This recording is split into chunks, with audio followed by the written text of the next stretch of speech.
I now want to turn to the bios that are in your program. I will not repeat the bios of our esteemed panel. I know you can all read. And in the interest of time, I'm going to make very short introductions. Why don't we come sit down? Jonathan Alter, who's now getting wired, so I picked the first person, an internationally known journalist who has appeared recently in the Waiting for Superman movie. Cristina Fuentes, an outstanding practitioner who knows how to make schools work and knows how to help students and families succeed. Pedro Noguera, who inspires and challenges the whole education field through his research and his extraordinary thinking. The Honorable Merrill Tisch, who works daily to improve public education as Chancellor of the New York State Board of Regents. And I will now turn the forum over to our esteemed moderator, one of the nation's great educators, the president of NYU, John Sexton.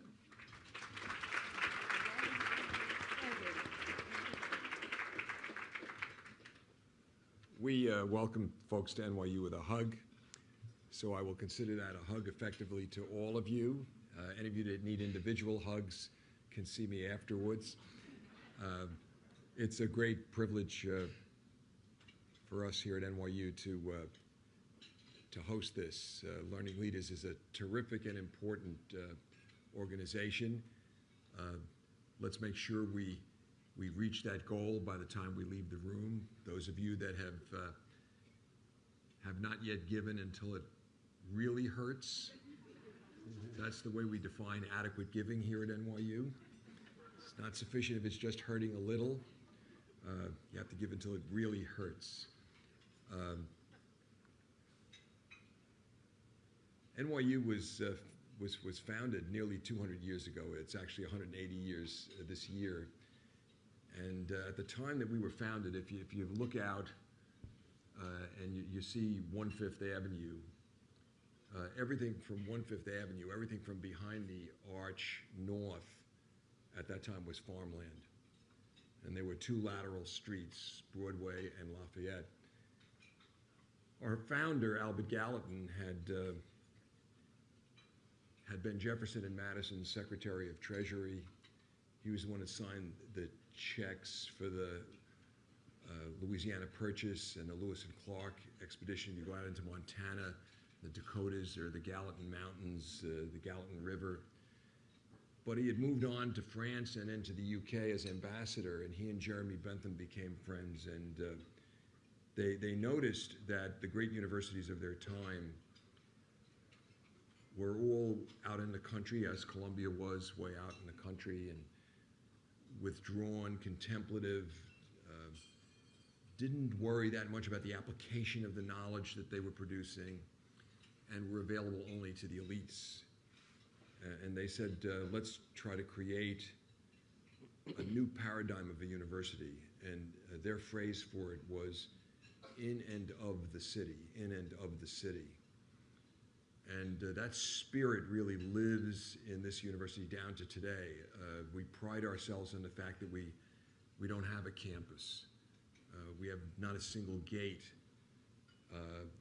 You walk out of our buildings and you step on sidewalk. And most of our buildings, the Washington Square is the exception to that. Most of our buildings, and we have about 280 buildings, salt and peppered around the city. Most of our buildings, you walk out and across the street or to your left or your right, you can't see an NYU building.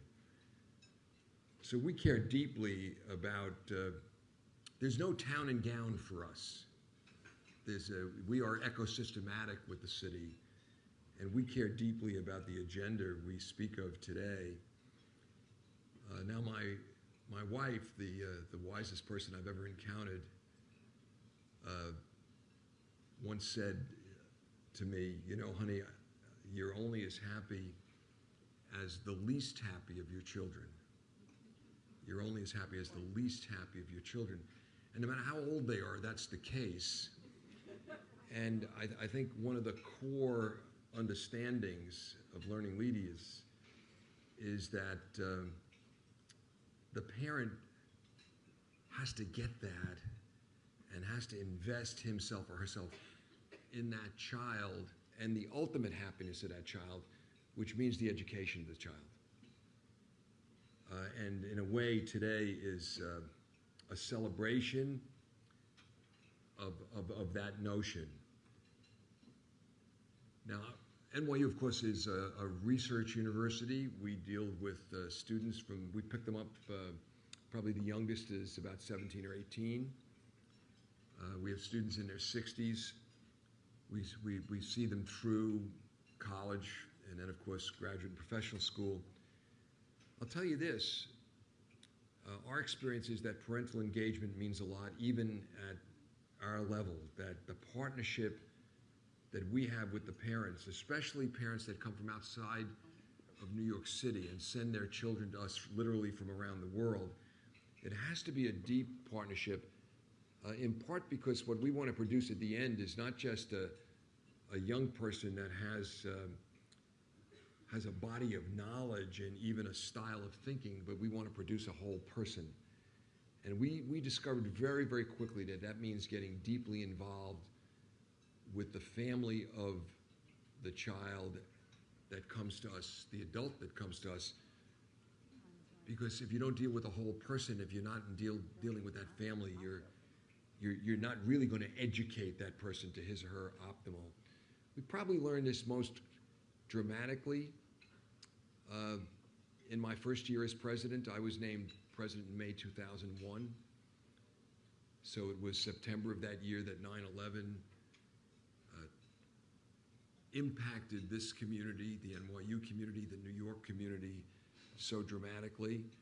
And we were not only the family, I mean, in loco parentis came to mean something deep for us in those hours and days and weeks afterwards, because 14th Street was a barrier. Literally, trucks couldn't come in and out. Traffic was closed. We were here as family. We would have vigils constantly in the park, in each of our schools. And we became the comfort zone for parents who were constantly in contact with us about how their children were doing. But it's not that kind of traumatic event only where we learn the partnership, or events like Katrina or Haiti or the Japan tsunami or the recent tornadoes in Alabama, all of which involve us immediately with the families of our students, because we understand that the student is here, but the families are there. But it's in a day-to-day email flow that we encourage parents to have with us about the ways in which they see that we can help their student that they might spot. So it's to that we turn our attention today, and I do it with great delight, in part because of the extraordinary wisdom that comes to us with our four panelists. I'm going to get out of the way now and really allow them to play things out, and then we'll open it up for your questions.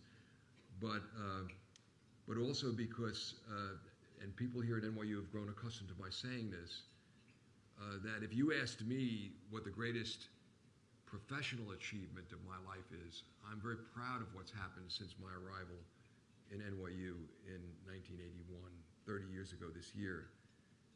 But if you forced me to choose one professional period of my life, it would be the period from 1961 to 1975, when, although on my resume it looks like I was getting my doctorate and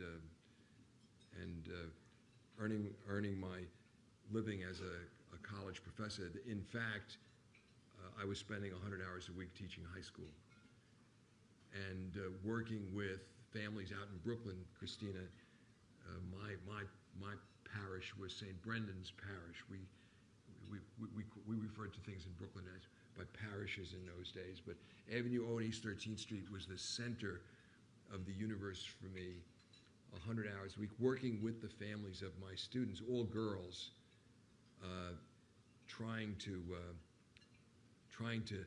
optimize their talent. And I'm very proud. 2 weeks from now, I'm going to get an honorary degree from Hamilton College, and the reason I'm getting it is because one of the girls that I taught there is now the president of Hamilton College. So with